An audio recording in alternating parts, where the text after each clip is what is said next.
Hello for today's videos. Ito na naman ako, nagpapausok na naman kami.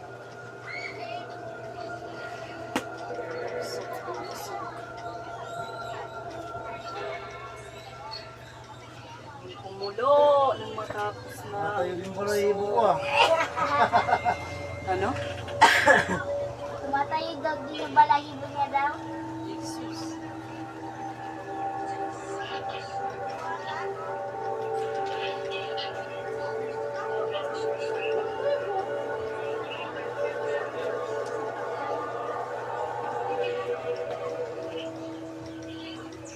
Mabigat ako! Postpaid. Eh, di ko postpaid yan. Pwede makuha kung sino may-ari ng line. Oh, pwede rin. Oo. Pwede mo ibigay yung pangalan ng may-ari ng account? Oo naman. Usok. Eh, di ba nga may nangiyabak ka nga sa akin na taga-deliver ng pizza? Pwede natin tanongin. Ako, hindi ko kasi ka-post to. Okay lang siya. Dapat kasi.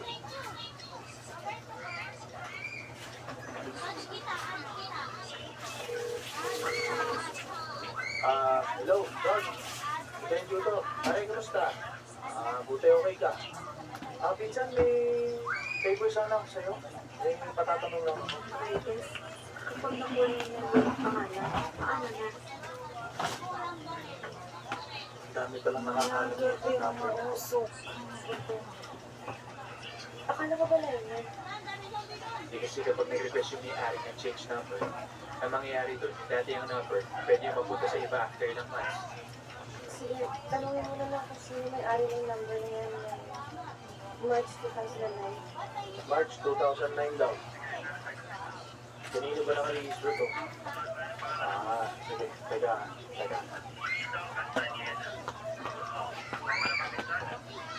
Sige. Salamat ha. Okay. Regards mo na lang ako kay tita ha. Okay, sige. Pwede na pa yun.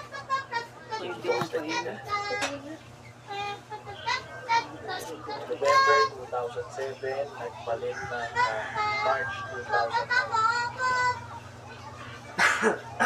Sino si Pinito Castañeda? Yang, kadi daw ang kuan yang. Pang ano ko sa kaldero. Pare. Bakit naka-nurse? Siguro yun yan. Pansapin. Mga nursing students talaga yan. Hi! Huy! Pansapin. Napasok. Hi! Arot may kaldero. Ano? This is my friend Mia. Hello! Hi, Mia! Masarin ka na lang with Jazz. Mapin! Sir, Yes? the General of RM Buildings is already waiting for you. Yes, thank you. Pinagaling. O tapos, anong gusto niyo namin gawin? Hindi mo namin alam. Hindi niyo alam bakit kayo nagpunta dito. Eh sir, baka naman kasi makatulong impormasyon na harap namin. So nakakuha kayo ng cell number. Tapos na-identify yung owner. Tapos, Sir, hindi ko namin nakuha yung number. ano ba yan? Plano po ni Mia ng 2009. Paano naman nakapunta sa'yo yan? Kaano-ano mo ba si... Sir, ang sinasabi ko lang po, nakita po namin ang number dito. Sabi. Hindi ko po alam kung inibestigahan niyo. Yung nawala po yung dalawang babae. Hindi niyo po napansin yung number na nandito eh. Halos isang taon na rin namin inimbestigahan at pinag-aralan ng bawat pasikot-sikot ng kaso. Pero wala talaga. Sabi po ng best friend ni Mia sa amin na yung tinatagpo po sila Aya. Nakilala daw po nila siya. Pero anong pinalalabas ko? Naglalabas yun. Ang may-ari ng cellphone number na kumuha sa dalawang babae, ganun ba? Alam nyo kasi, hindi naman namin pwedeng damputin kung sinong tao dyan. Nang dahil lang dyan sa numero na nakuha yun. Para dun sa nangyaring 5 taon na nakaraan. Oo nga, sir. Pero nakita nyo na ba yung number na nakasulat dito sa papel? Dito sa... Gusto nyo ba nakaharap yan? Sa plano nga po ni Mia, Data kayo ng pruweba na involved yan si... Ano bang pangalan nun? Pinito Castañeda po. O yun, show me the evidence Oh, na involved yan Jude. at ako mismo ang hahanap Jude. kung saan lupalot ng impyerno nagtatabi yung unggoy na yan. At ako ang uhuli. Basta pakitaan mo lang ako ng pruweba. Pare, meron ka lang mag-usap kung saan nagkakaibigan dito.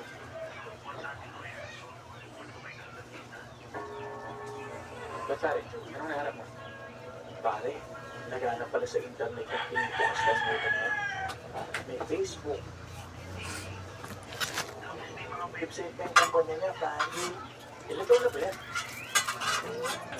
Siguro mag-26 pero naraman yung tatay. Tsaka ito pa, siya ang may-ari ng Serena Resort Beach Club sa Cavite.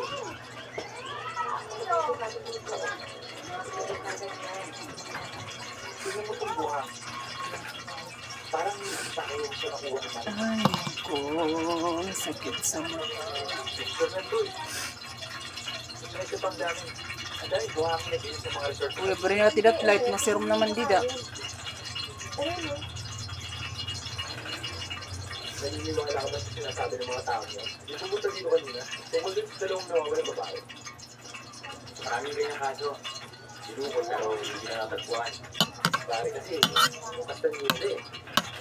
O bakit? Yung misis ko kasi sila. Kilala yung mga kastanyeda doon. Maraming mga lupain, mga resort. Tsaka nagsidevelop sila ng mga subdivision.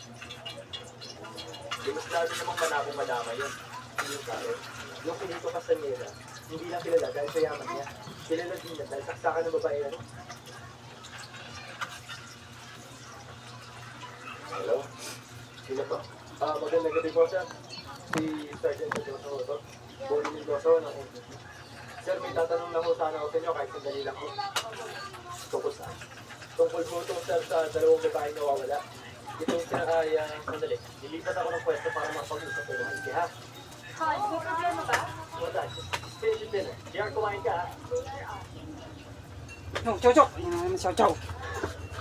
Daan na, dali. Yes. Doon! What is this about again? Chow chow. Nung 2009 po kasi siya, merong dalawang nursing student pero bakit ako tinatawagan niya? Meron po kasi mga bata na pumunta dito kanina sa doon sila nakatira sa dating vlog ni pass number mo dun sa organizer ni Media. Okay, what does that have to do with me? Sarge, I don't mean to be disrespectful or anything, but I have 3 phones. Telling full speed. Hey, wait, sir. May question.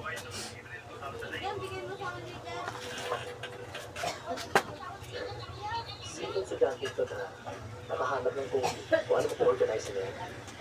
Sino nandyan? Sir, may bisita po kayo. Oh, bakit ka nandito? Nandiyan yung nanay mo? Kurik Oo, bakit? ka. Yan. Sige, dito na lang tayo. Ba't kailangan ako? Kasi kilala nila ako. Ikaw hindi pa. Hindi pwedeng ako humarap sa babae. Oy, mga bata! Paano na ko yung number mo sa kaibigan? Kayo? Ay, favor. Oh. Teka, sandali kasi ni Miss Kelly. Ako, isulat lang yung number ng kachat ko. Bro, paano kung hindi pumayag? Tapos, usapin lang natin siya. Malaman naghahanap ng babae ko. Baka mo! Bro, Yan na daw po Huwag po. natin sasaktan ng babae. basta dani ko yung sinasabi ko. Ano sinabi mo kay papa ko? Hindi ka pwede patuwa. Pareho tayo magdamay. Kita na. Basta wag mo sabihin yung ano ko kay kuya ano ha. Mga tao. Balik pa ako dito, tignan na. Puntahan mo si Teresita ang marriage ko.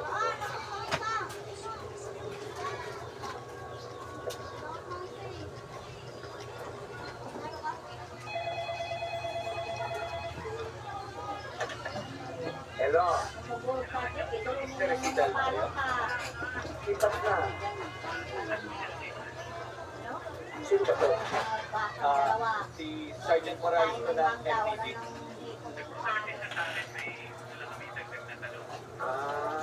Alam niyo ba kung saan siya lumipat? Uy! So sa hindi na sa Sebastian, magtanong-tanong na lang kayo doon. Sige, sige. Salamat.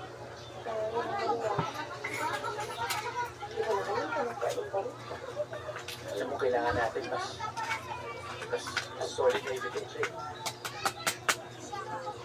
Excuse me. Ikaw ba si Teresita Mario? Nakausap ko kasi si Sergeant Mendoza. Siya yung nagbigay ng pangalan. Sino nga ako kayo? Ba't nila kayo tinawagan? Ah, ako si Danny. Pinsan ko si Aya. Bakit mo kami hinahanap? Hindi pa rin kasi sumusuko yung pamilya namin sa paghanap sa pinsan ko. Meron ka raw nakuha impormasyon. Niya. Kami rin, meron din kami nalaman bakit siya nawala. Bakit hindi niyo ito sinabi sa mga polis? Hindi rin sila naniwala sa amin. Kaya, kung okay lang sa inyo, siguro mas maganda kung sumama kayo sa akin. Saan mo kami dadalhin? Pag-usapan natin to, magtulungan tayo. Pagmasamahin natin ang nalalaman natin. Baka sakaling magbigyan na ng kasagutan yung pagkawala ng kaibigan niya at ng pinsan ko. Tara, sumama kayo sa akin para mas mapag-usapan ng mga sandali. Teka muna, saan ba kami talaga dadalhin? Yung iba ko kasi yung pinsan nandun sa Cavite sa may resort. Resort? Cavite? Sa Serena? Oo. Kasi may nakuha impormasyon yung pinsan ko doon sa may-ari ng resort. Mari pa mang kamlight di da sa iyo. Yan. Ah, ura-ura ka na laad ko na taad. Sabihin lang ako sa kanya. Yan. Sis, ayaw dugyang Yan, kayo. halika pero mo sa cellphone. Kay Bilis mo dali lang. Kaya tara, magtulungan tayo. Bilis. Ah, Isa, para kukunin ko tuloy mabigyan yan, saglit. Sagutan yung mga question ng pagkawala nila. Kukunin ko tuloy yan. Bahala ka, mapapotol lang mo. May sabihin lang ako sa'yo. Gabi na, muda diri pa natatapos. Sige, pasok. Malaga, pero mahitiha maluto kay katatasit sunaran. Kilala mo ba yung may-ari ng Serena? Ba't ang init mo? Hindi namin kilala. Kaya Ang galing na talaga. talaga problema yung Serena. Sus, sugo ka lang nga yung pag-abril ah. Meron kasi yung trabaho doon na nagbigay sa amin ng leave. So, Tip na, no? Na doon pumunta si Aya sa yung kaibigan niya. Doon sila dinala. Paano mo nalaman na sina Aya doon dinala sa Cavite? May nakakita ba sa kanila doon? Parang, ano lang, tingin mo ba sa investigasyon? Pwede ba tanongin mo na lang yung pinsan ko, siya yung mas nakakaalam? Dito. Okay ka lang? Ayaw, hindi na kaya tayo tumulong. Ano ka ba? Alam mo ba nasa nakita tayo? Eh, nagulong tayo sa sakinto eh. Alam mo, enjoy ka lang, right ka lang. Akala ko ba nagiging pizza mo nakakausap sa atin? Eh, kung nandiyan yung sarili na nakapark. Ay, ito. Ikaw ba si Teresita Mata? Chika, pasok tayo. Bakit na pa kami dinala dito? Mag-uusap tayo. hindi na kasi. Gina, uwi na lang kami. Ano naman dapat pag-usapan? Kayo ba kayo makakausap ko naman dito? O gusto niyo nito? Sana yan, napag-usapan na natin. Buhutan na lang sa... Tara. Pasok tayo.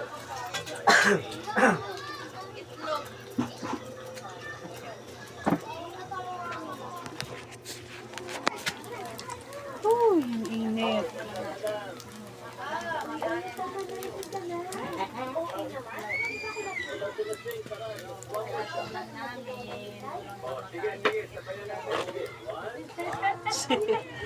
Ito naman walang kamatayan, meatloaf. Itlog at saka tuyo. Kanina mo to ng sura.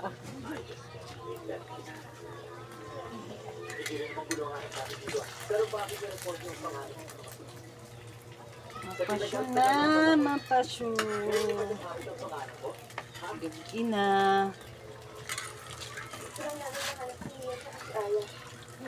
Init.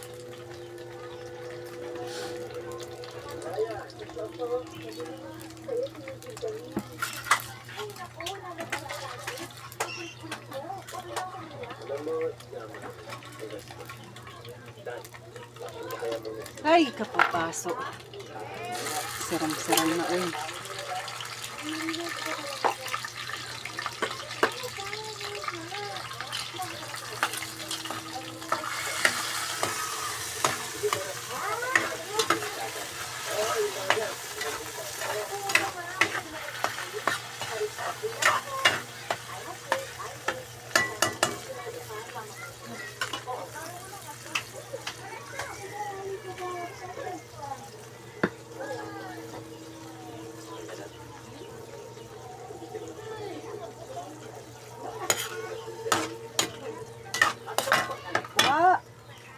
Charot. Kaibigan, di ba? O kamag-anak. Bakit ka nakikialam?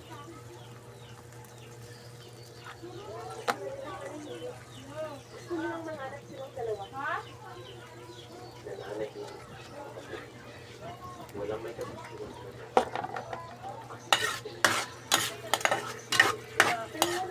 Sana naman sila. Hindi namin pwede sirain ang mga buhay namin dahil lamang gusto pagkakaalam, di ba?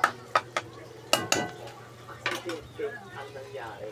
Walang nagsabi sa amin, kaya hindi namin alam. Siya ang humingi sa akin. Hinigyan ko siya.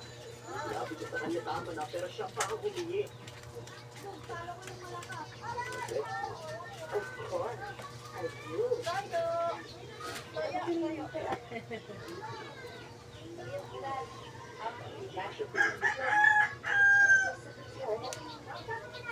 Oh, hamon na lagi pero magsura. Iba.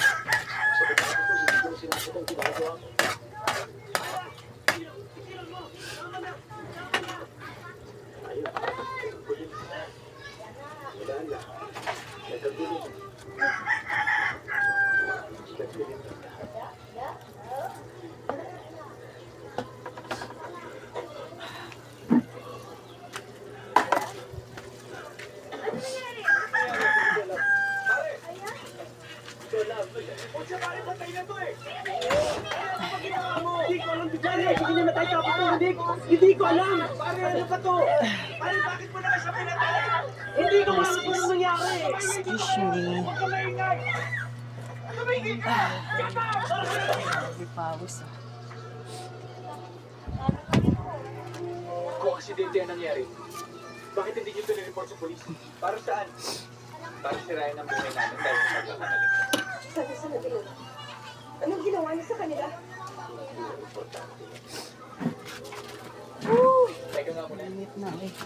Bakit ba talaga kami dinala dito? Para magkayos.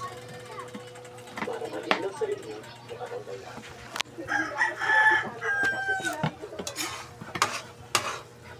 Kailangan namin. Ano ba yung sabi ng sa storya? Pagkatapos dito, mahilig kami. Ano to? Jatuhan? Sige. Magkano? Eh, yung pumatay ng babae. Tapos di pa ba yan? Amulado mga kaigil.